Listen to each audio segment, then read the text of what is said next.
사사기 21장 우리 한번 찾겠습니다. 사사기 21장 마지막 절 25절입니다. 룻기는 사사시대에 일어났던 아름다운 사건입니다. 사사시대가 어떤 시대였느냐? 21장 25절에 사사시대의 특징을 적고 있습니다. 그때에 이스라엘 왕이 없으므로 사람이 각기 자기의 소견에 옳은 대로 행하였더라. 사사시대는 가나안 땅에 여호수아 장군의 인도로 들어가서 가나안 땅을 정복해서 정착하는 데 성공했습니다. 여호수아와 그의 시대 사람들이 있었을 때는 하나님께 감사하고 하나님 섬기는 생활을 착실히 했습니다.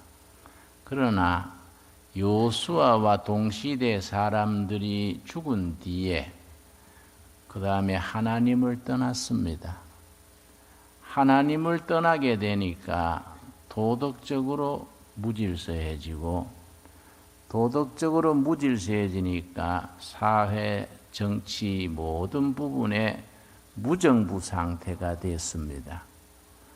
하나님을 섬기는 신앙이 분명할 때는 도덕성도 높고 국민들의 통합도 이루어지고 정치나 국방이나 모든 게 안정이 되셨는데 백성들이 하나님을 떠나게 되고 도덕적으로 병들고 무질서하게 되니까 모든 사회가 곳곳이 흔들리게 됐습니다.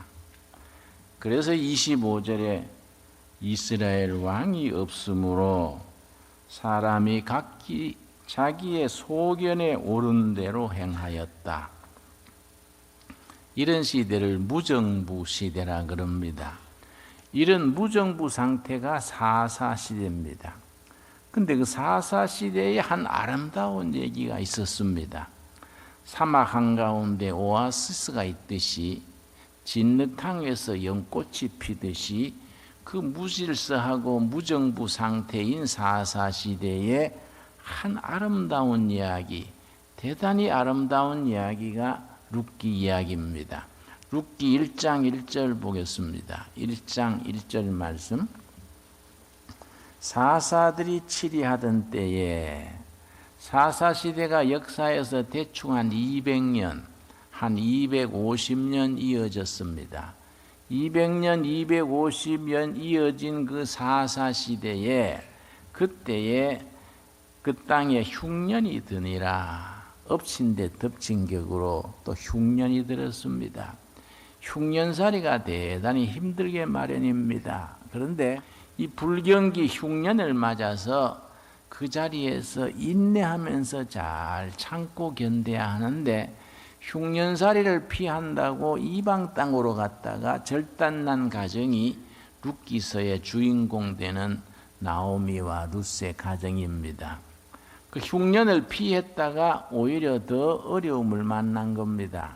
호랑이, 늑대 피했다가 호랑이 만나듯이 흉년살이를 피해가지고 모압으로 내려갔습니다. 1장 1절 다시 읽습니다. 사사들이 치리하던 때에 그 땅에 흉년이 드니라. 유다 베들레헴의 한 사람이 그의 아내와 두 아들을 데리고 모압 지방에 가서 거류하였는데 이 사람들이 사는 땅이 베들레헴입니다. 성경상에 베들레헴에 난 인물이 셋입니다. 첫째는 다윗이 베들레헴입니다. 둘째는 룻기의 주인공 엘리멜렉 나오미 부부가 베들레헴입니다. 세 번째 누구겠습니까? 예수님이 베들레헴입니다. 성경에 나오는 세 인물이 베들레헴 출신입니다. 베들레헴이란 말은 떡집이라는 얘기입니다. 떡집. 그만큼 하면 부유한 부촌이었던가 봐요. 동네 이름에 베들레헴이 떡집이라는 그런 의미가 됩니다. 2절 말씀. 그 사람의 이름은 엘리멜렉이요 그의 아내의 이름은 나오미요 그의 두 아들의 이름은 말론과 기론이니 유다 베들레헴 에브라 사람이더라. 그들이 모압 지방에 들어가서 거기 살더니 방금 말씀드린 것처럼 흉년살이 피해가지고 모압 지방 이방 땅에 갔는데 거기서 잘 살라고 갔다가 재난을 만났습니다. 남편 엘리멜렉이 병들어 죽고 큰아들 말론이 병들어 죽더니 또 둘째 아들 기론이 또 병들어 죽었습니다. 청산과부 며느리 둘 남았습니다. 그리고 시어머니 며느리 둘, 집안에 과부 셋만 남았습니다. 흉년살이 피해가지고 잘 살아보겠다고 이방 땅으로 왔다가 집안이 절단 나버리고 시아버지, 큰아들, 둘째 아들 다 죽고 시어머니, 큰며느리, 둘째 며느리, 과부 셋만 남았습니다.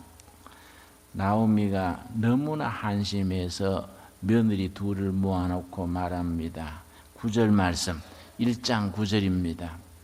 여호와께서 너희에게 허락하사 각기 남편의 집에서 위로를 받게 하시기를 원하노라 하고 그들에게 입맞추며 그들이 소리를 높여 울며 두 청산가부 며느리한테 권하는 겁니다.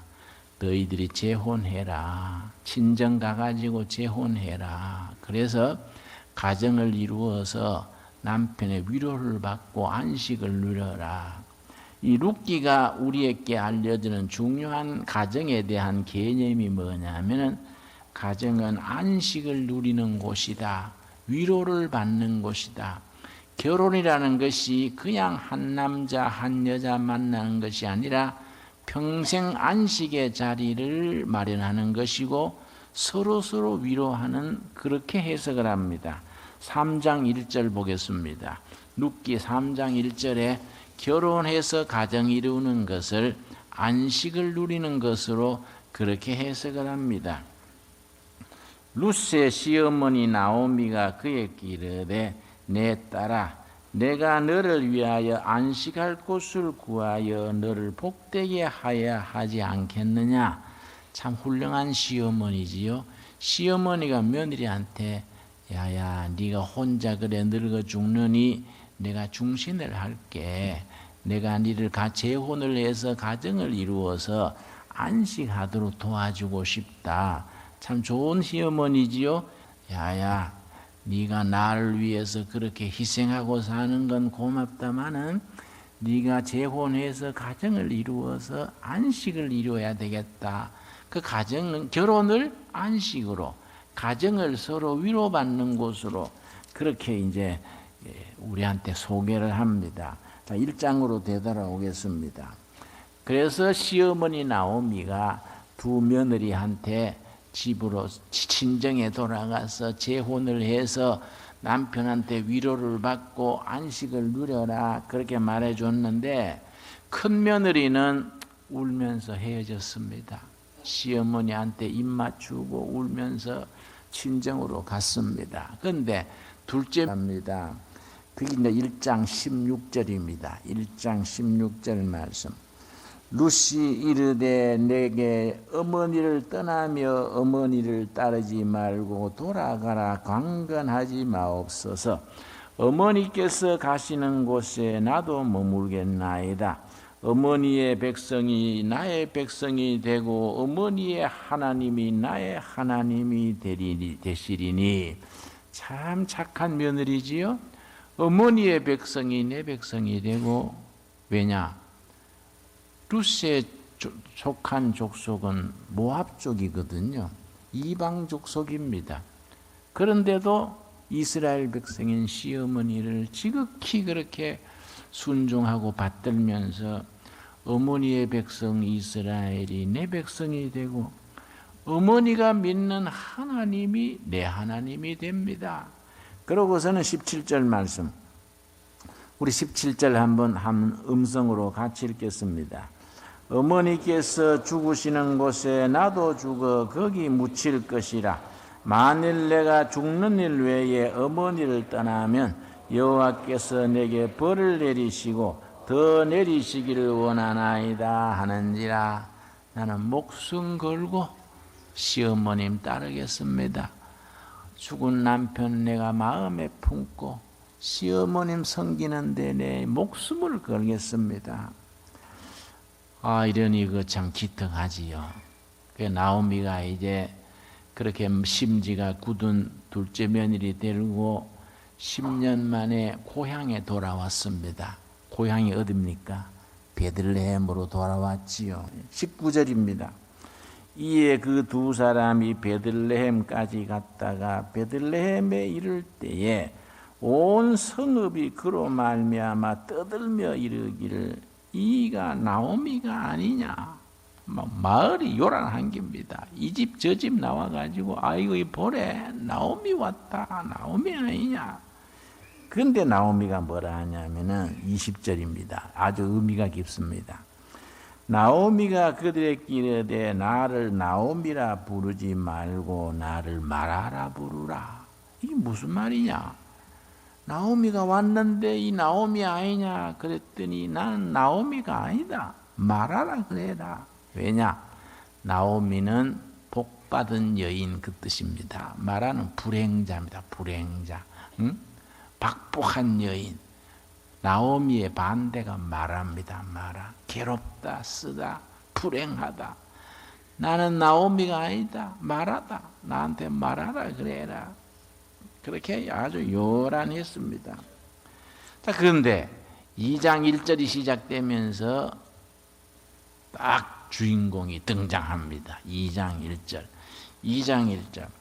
나오미의 남편 엘리멜렉의 친족으로 유력한 자가 있으니 그의 이름은 보아스더라. 준비되어 있던 주인공이 등장하는 겁니다. 보아스라는 주인공입니다. 나오미의 친척, 나오미의 남편 엘리멜렉의 친척이 유력한 자 보아스.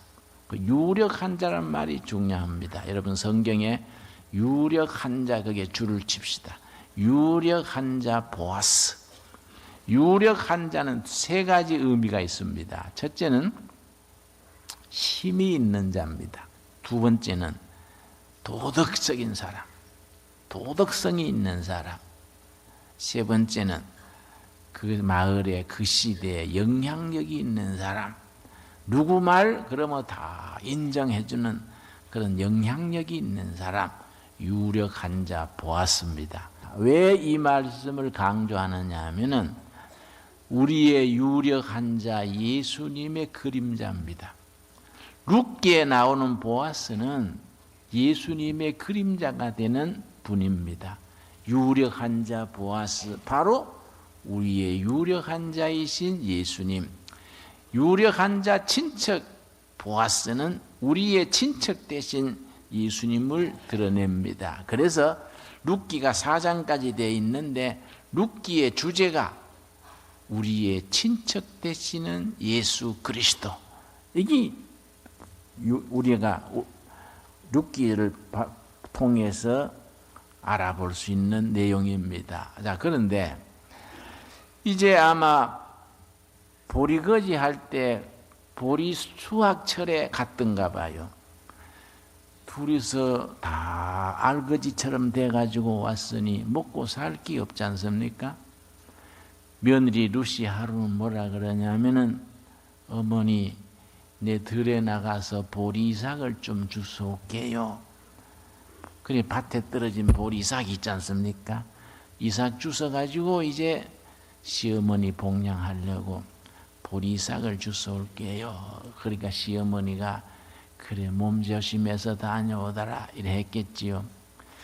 근데 룻이 이렇게 채비를 해가지고 보리삭 주러 갔는데 다행히 누구 밭에 갔느냐 하면은 유력한 자 보아스의 보리밭에 가서 보리를 줍게 됐습니다. 보리를 베고 난 뒤에 단을 묶고 떨어지는 이삭이 있지요. 본래 이스라엘 백성들은 나그네 가난한 사람들 위해서 보리 이삭 떨어진 것을 줍지 못하게 했습니다. 가난한 사람도 먹고 살아야 된다. 그리고 들의 짐승, 까치, 까마귀, 짐승도 먹어야 된다. 이래서 그걸 이삭을 줍지를 않는 게 성경의 전통입니다. 그 룻이 보리 이삭 줍다가 보아스 밭에 가서 이삭을 줍는데 그때 마침 보아스가 들에 나와서 머슴들 부리다가 가만 보니까 예쁘장하고 얌전해 보이는 여인이 이삭을 줍는단 말이에요. 그래서 자기 머슴들한테 저 여자는 누구냐? 그랬더니 사연을 얘기하는 겁니다. 저 흉년 피해 가지고 모압에 갔던 엘리멜렉 있잖아요. 그 시어머니하고 이번에 돌아왔는 청상가부 룻이라는 여인인데 그렇게 착해요. 시어머니가 친정 가가지고 재혼하고 살아라 그래도 우리 어머니 백성이 내 백성이고 어머니 하나님이 내 하나님이에요. 그러면서 시어머니 따라와서 저렇게 충실히 합니다. 그러니까 보아스가 감동이 된 거예요. 그 참 좋은 여인이구나. 불러가지고 잠도 먹이고 목마른데 물도 먹으라고 권하고 그러고 보리 이삭을 좀 떨어뜨려 놔라. 단 묶을 때 다 묶지 말고 좀 몇 포기는 갖다 떨어뜨려 놓고 그 여자가 좀 많이 주워 갈 수 있도록 해라. 그렇게 합니다. 그러면서 뭐라 하냐면 12절 말씀, 2장 12절 말씀 우리 같이 읽겠습니다. 여호와께서 너가 행한 일에 보답하시기를 원하며 이스라엘의 하나님 여호와께서 그의 날개 아래 보호를 받으러 온 너에게 온전한 상 주시기를 원하노라. 보아스가 룻에게 축복의 말을 해주는 겁니다. 여호와의 날개 그날에 보호받으러 온 네가 정말 복되다. 하나님께서 너한테 복 주시기를 원한다. 이러니까 룻이 많이 주셔가지고 저녁 때 보니까 한 마리나 되도록 보리 이삭을 주었습니다.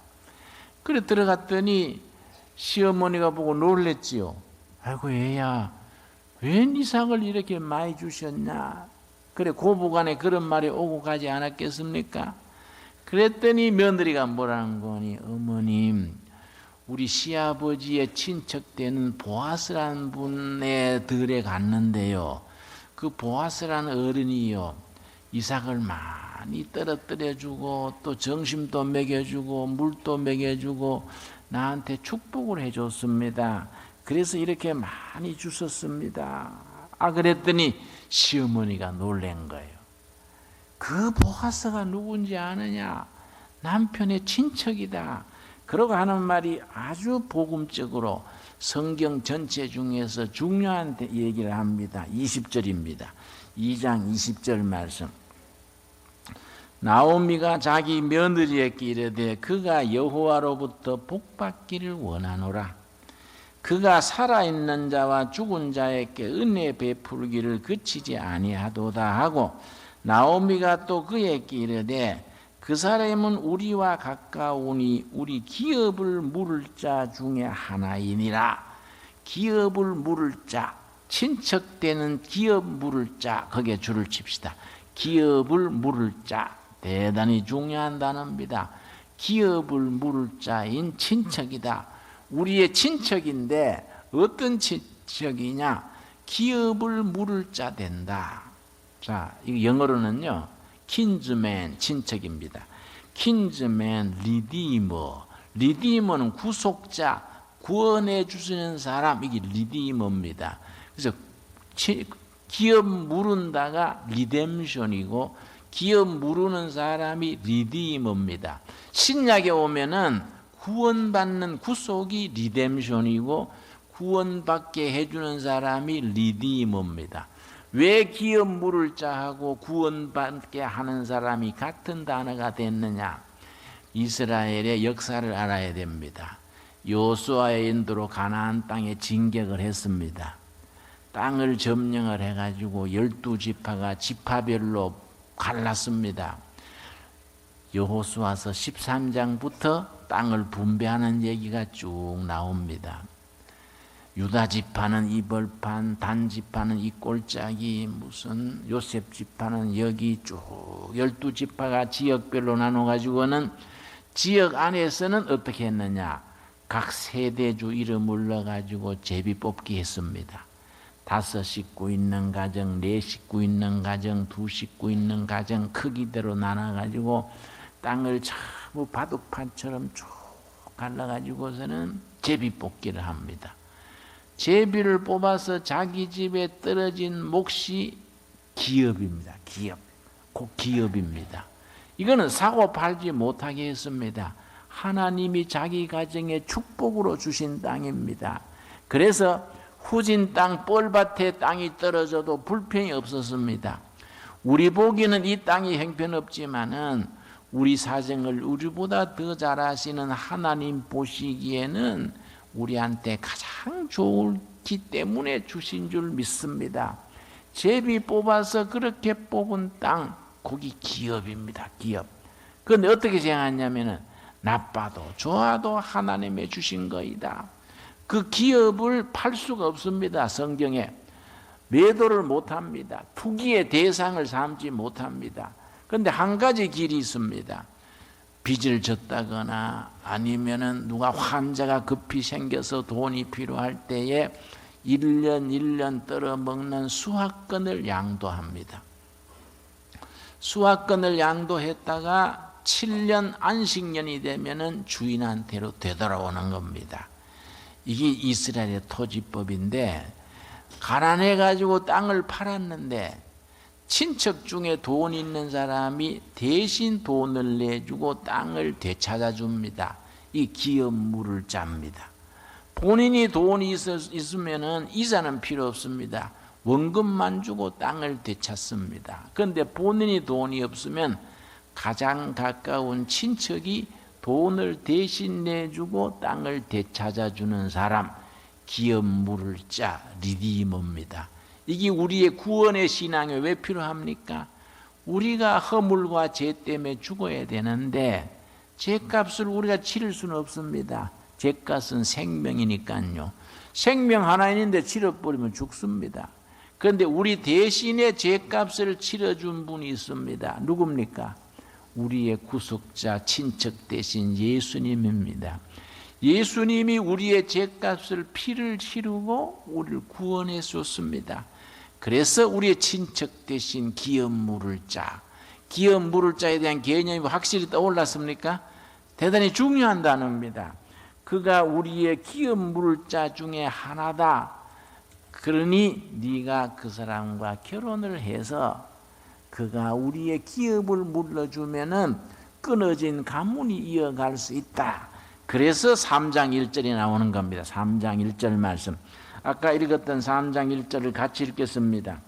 루시의 시어머니 나오미가 그에게 이르되 내 딸아 내가 너를 위하여 안식할 곳을 구하여 너를 복되게 하여야 하지 않겠느냐. 그래서 나오미가 머리를 써가지고 보아스와 루시 결혼을 하게 됩니다. 결혼을 하게 돼서 자녀를 낳습니다. 자녀 낳은 이름이 뭐이냐? 4장 13절입니다. 4장 13절 말씀. 이에 보아스가 룻을 맞이하여 아내로 삼아 그에게 들어갔더니 여호와께서 그에게 임신하게 하심으로 그가 아들을 낳은지라. 그 아들 이름이 오벳입니다. 오벳이 누구의 할아버지가 되느냐? 다윗의 할아버지가 되는 겁니다. 또 다윗에게서 나중 누가 태어났습니까? 우리의 기업물을 짜 리디머 예수 그리스도 메시아가 태어난 겁니다. 그래서 룻기가 그냥 간단한 얘기 같지만은 우리 구속 역사에 있어서 대단히 중요한 얘기입니다. 오늘 일부러 본문을 택해서 룻기를 가지고 공부하는 것은 룻기 속에서 우리의 구속자 되시고 친척 되시고 기업 물을 자 되시고 유력한 자 되신 예수님의 모습을 우리가 보는 것 때문에 내가 찾았습니다. 아들 이름이 누구라고요? 오벳이라고. 여인들이 나오매께 이르되 찬송할지로다. 하나님을 찬양하는 겁니다. 여호와께서 오늘 너에게 기업 물을 자가 없게 하지 아니하셨도다. 이 아이의 이름이 이스라엘 중에 유명하게 되기를 원하노라. 그러고 21절 말씀, 4장 21절. 살몬은 보아스를 낳고, 보아스는 누구를 낳습니까? 오벳을 낳고, 오벳은 이새를 낳고, 이새는 누구를 낳았지요? 다윗을 낳으니라. 그래서 보아스, 유력한 자 보아스의 아들 오벳, 오벳의 아들 이새, 이새는 다윗의 아버지지요. 이새의 아들 다윗, 다윗의 후손 중에 메시아 그리스도, 이렇게 내려가는 겁니다. 그래서 보아스는 우리에게 구속자이시고 기업 물을 자이시고 유력자이신 예수님의 모습을 보여주는 그림자라고 말하는 거이죠. 오늘 룻기서를 통해서 우리를 허물과 죄의 죄값을 대신 치르시고 우리를 하나님 앞에 생명으로 구원하여 주신 예수님을 찬양할 수 있는 신앙에 이를 수 있기를 바랍니다. 기도하겠습니다.